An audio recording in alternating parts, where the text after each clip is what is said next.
How to use Chat. Access the platform. You can access ChatGPT through various platforms, such as integration within other applications or platforms, API access for developers to integrate into their own applications, initiate conversation. Once you're on a platform where ChatGPT is available, you can start a conversation by typing a message or prompting a query. Interact. ChatGPT will respond to your messages based on its training data and the context of the conversation.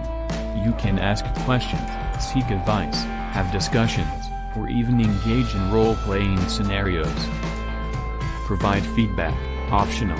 If you feel that ChatGPT's response wasn't satisfactory or if it misunderstood your query, you can provide feedback.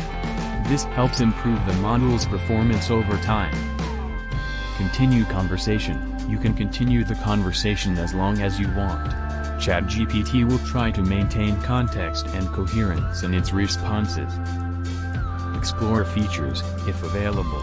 Depending on the platform you are using, there might be additional features such as voice input, customization options, or integration with other services. End conversation.